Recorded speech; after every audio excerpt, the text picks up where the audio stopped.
Hello everybody, JGC Anime here, and today we're going to be reviewing Love After World Domination, or Koi we Sekai Sefuki no Eto de.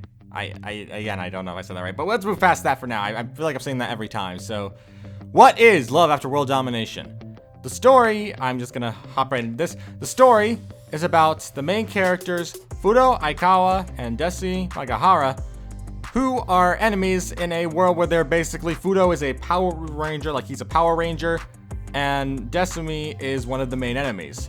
Because this is basically just like a parody on Power Rangers, and Fudo ends up falling in love with Desumi and decides to confess to her. Despite being enemies, she ends up agreeing, and the two of them start to date. And now it's like a Romeo and Juliet type situation without the massive drama to it, where the two of them are just trying to keep a secret about their relationship, while also being enemies at the same time, but, you know, really wanting to do a bunch of couple things together. So, yeah, that's the basic premise, so let's just talk about what I like and dislike. Honestly, I love the comedy in this show, and the romance too as well. There's just something so adorable about Fudo and Desumi when I watch them together. There are a few characters in this I don't like as much, but I could talk about those in the spoiler section. But, for the most part, I think this show had a lot of fun moments, and Fudo and Desumi, amazing couple. I had such a great time watching the two on screen together. It was such a cute interaction between the two, especially since you think there's some like serious rivalry going on, but then once they get together, they don't even try to have any type of rivalry. It's just a fun little romantic comedy, and it's just crazy because this is based off like a world of Power Rangers. It's like a parody of Power Rangers, and that's why this show kind of stuck out to me, as I, like many others, watched Power Rangers in my childhood. I loved Power Rangers, especially shows like Power Rangers Dino Charge or Power Rangers Jungle Fury. I liked a lot of those Power Ranger shows, but I didn't see them all, but that's unrelated to this. But I like basically in short, I loved Power Rangers a lot when I was younger. Do I like them as much now? No. But because of the fact that I still had fond memories of Power Rangers, this series intrigued me. And that's why I gave it a shot, and I like a lot of the elements in this. The characters are, for the most part, really cute. The stories are really interesting. And despite being an episodic show, unlike what I believe is kind of based off of Romeo and Juliet, but not at the same time because it's not a tragedy, it's honestly, it's hard to say anything else, but it was just a lot of fun. So yeah, I can't think of much else I dislike besides some characters that I can, again, talking about in the spoiler section, but I can't really describe much reason behind it. But anyway, let's just talk into some spoiler-free thoughts, because I'm doing terribly in this. Some spoiler-free thoughts. I really liked a lot of the different storylines that went through in this series. I thought it was just gonna kind of be like the two of them are gonna continuously keep their secret with one another, and that was it. But no, there were episodes where it focused less on that element and just them kind of interacting with the different cast members, since there is a very big cast in this series, like a lot of characters, and most of them are pretty good. I find a lot of the characters charming or endearing, and while there were some, again, I didn't think as much about, I thought most of the characters were a lot of fun to watch, and I wouldn't mind seeing more of them, since even if some of these characters were just side characters that aren't meant to be in the spotlight, I had fun watching them. And yeah, I'm sorry, I can't go into much non-spoiler territory with this, so we're just gonna hop into the spoiler section now. Here is a timestamp to when the spoiler section will end, and yeah, I'm gonna count down from 5, and then we're gonna enter the spoiler section. 5, 4, 3, 2, 1. Okay, so now that we can talk about spoilers, I'm ready to go for the extensive length of talking about what I like and dislike about this without having to worry about non-talking about spoilers. So, some characters I didn't like as much. When I say that, I don't mean characters that I think are absolutely horrible, except for one, and that is, I'll just talk about that person first, and that's Ana Hojo. I get that she's meant to be she's basically a lesbian who's really, or maybe more than that, but she's really into Desumi. And I wouldn't have minded that, because there was another character called Haru who was into Fudo, who really liked him. But after she realized he and Desumi, because they actually are really bad at keeping this a secret, once she finds out about Desumi and Fudo getting together, she's like, okay, I'll support you two. However, if you guys ever break up or anything like that, then I'll try to come for Fudo. But then this other character, you know, as I mentioned before, Anna, she just comes in and is just like, no, if you're not careful, I'm gonna steal this girl from you. And I get so irritated now whenever she's on screen. Like, her first episode introduction was fine with her. I thought she was cool. But then when she reintroduces herself later on, in two different instances, one with a face and one with like a mask on, I didn't like her. I hate how overly clingy she is with Desumi and how obsessed she's become with this girl to the point where she doesn't even let her have her own life.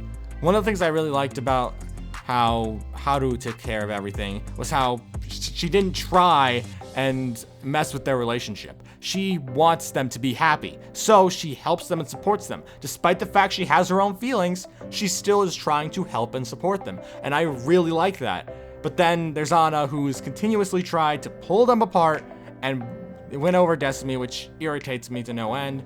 It's kind of like how I felt when I was watching the character, I think her name was Ichika from the Such a Quintuplets, which I might make a review on in the future, I don't know, who is a character who is continuously, time and time again, tried to manipulate things to get together with the main character, or, you know, the love person she's in love with. I honestly don't like those types of characters. Ones who are super manipulative, unless they're like the main character who isn't trying to be manipulative of feelings, but is trying to manipulate the situation. I'm fine with those, but I don't like when people try to manipulate others' feelings by trying to mess with them. Because Desumi is so clearly happy with Fudo, as the two of them happily interact with one another. They're consistently always in love with one another. It's very much clear they love each other a lot. So seeing Anna irritates me because she just won't stop trying to ruin their relationship. There's also another character I'm not a big fan of, mainly because of her creepy factor. And that person has got to be Kira Sanugawa. I think I'm trying to read it off of my anime list here. Kira Sanzugawa. I don't know if I pronounced that right.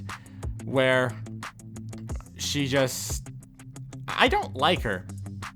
I get that the whole thing is that she's meant to be like a motherly type character, and she ends up having such a mothering nature that whenever she takes care of patients, she basically treats them like babies. But I don't know, that just creeped me out.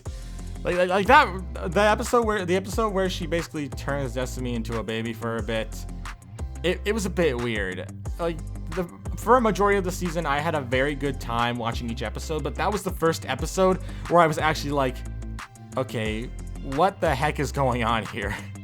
Like, I was just baffled by how weird she was as a character. I didn't like her, and the only person she can really compete with in terms of weirdness is Anna, and I just didn't really care for either of those characters. I would be fine if they just kind of faded into the background and didn't do anything.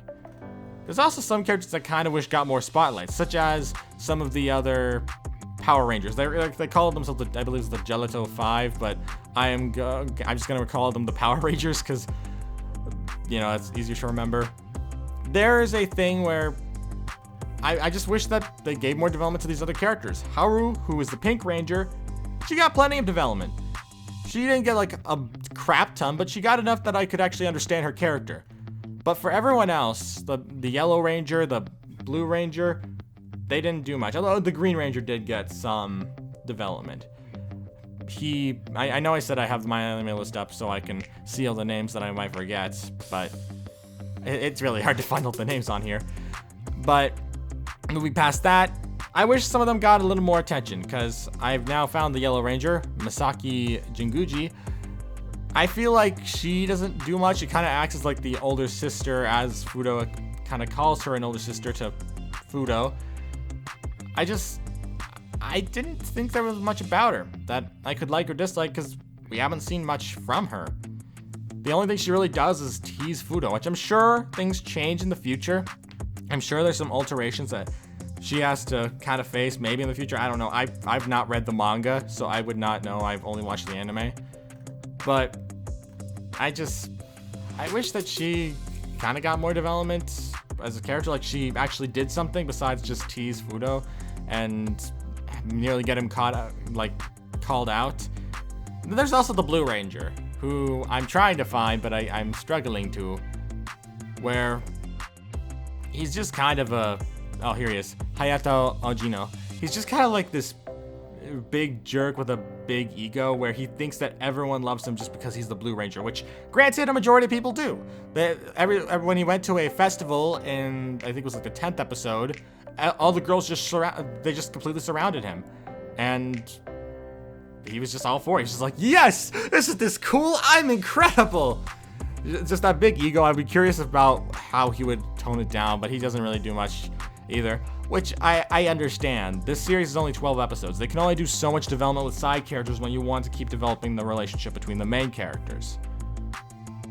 There were also some characters that got development that I didn't even know existed at first, and one of those is Kyoko Kuriori.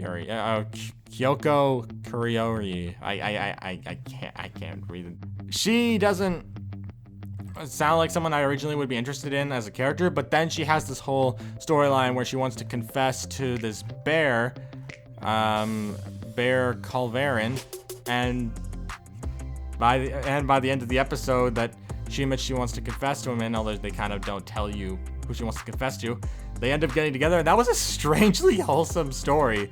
Like, I found it weirdly wholesome seeing those two together, because they interacted off each other strangely well, because she just liked him, he happily liked her. It was just this strange but kind of intriguing pairing where I was surprised that there were just some characters that I really liked that I didn't even know existed before that point. But then there's the character Kiki Majima, or in the series she's referred to as the Beast Princess, where she thinks of Destiny as her rival, like at the villain base they work at, because reasons? I guess just because of how much progress Destiny makes, despite the fact she really does not care. But Kiki, I liked her character, I just wish she did more. Like, she mainly just either got angry or beat people up, got jealous of Destiny, and just acted as the modern type of servant to the evil forces. She doesn't really do too much out of that other than, learn to grow on Destiny. She's kind of like somebody who refuses to be around others, but then they bring her in anyway, and she just kind of learns to accept it. Those characters are interesting, but they're not really utilized most of the time. But I still enjoyed her character a lot. I do wish she got a bit more attention though. Then there's other characters that I thought were okay, but don't know how I really feel about them, like Urumi Magahara, who is Desumi's sister, and I'm cool with her being there, but I didn't know how I felt about her being the whole SysCon thing, and how she's way too obsessed with Desumi, and I don't know. She just left a weird taste in my mouth when I watched which I say weird taste, but it was a show, so a weird feeling when I was watching the episode where she came in. I still enjoyed the most of the season though. I know I'm just complaining about the characters kind of, but the stories themselves were fantastic. I liked a lot of the stories. Like the episode, as I mentioned, when Anna makes her first appearance, I thought it was a pretty good episode. She tries to break up Desumi and Fudo because, she wants to date Desumi. However, because Fudo has such a love for Desumi, he's immediately like, okay, well, if you're going to black me, Emily, do it. However, I do have a few requests. Like, she threatens to take a photo that she has of Desumi and Fudo and send it to the internet so people will know that they're dating. And Fudo's like, okay, you could do that, but first, blank out Desumi's eyes, otherwise people will see how much of an angel she is. I love how upfront Fudo can be, because just out of everyone, I definitely have to say Fudo is my favorite character, just because he's so upfront about everything. And the fact that he and Desumi bounce off each other so well throughout the series, and it shows with the fact that during the series, Todoroki Daigo is someone who helped train Desumi despite being the same age as her. I liked his development. He got an episode about himself where you learn that he actually worked with Desumi to train her during her early days.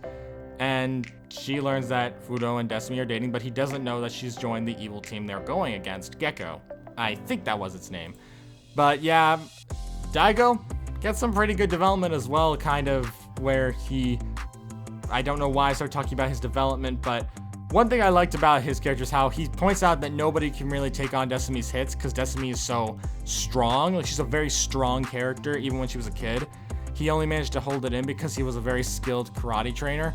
And then the reason that I bring that up is because Desumi is still really strong and Fudo is really sturdy. So that's why their developments work so well with one another, because even if she hits him, smacks him, punches him, he doesn't really feel it because he's really sturdy.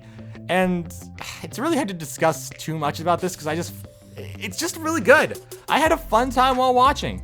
Very few episodes really felt awkward to me, and I had a good time, so it's really hard for me to talk about what I really did or didn't hate in the series other than like specific characters. Talking about storylines, it's hard because there's only like one storyline, like episode 11, I think that was one with the baby one, where I was genuinely just feeling awkward while watching.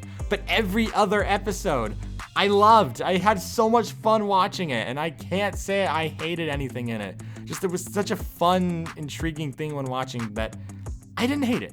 I love the series a lot, and I genuinely recommend it to a lot of people who just really like a Romeo and Juliet like plot. Which, granted, I don't really like Romeo and Juliet, which I'm not afraid to. I don't like the Romeo and Juliet story that much, but I do like this story. This story was a lot of fun, and I had a good time watching. So we're at the conclusion of this video, and what are my final thoughts?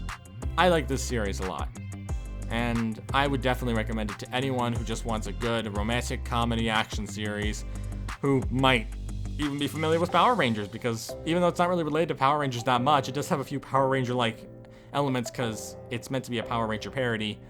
And that's why I probably have to give this series a solid 8 out of 10. Other than a few minor characters and storylines I didn't like that much, I loved most of this series. I had such a good time, and honestly, I would highly recommend it to anyone who just wants a fun, enjoyable watch. Just something to pass the time and have a good time with a good laugh, because I had so much fun watching this series, and I'm not afraid to admit that. So yeah, that's all I really have to say. Thank you all for watching. If you're new to the JGC Anime channel, don't forget to subscribe. I always welcome new anime fans to the channel, and I will see you all around. Peace!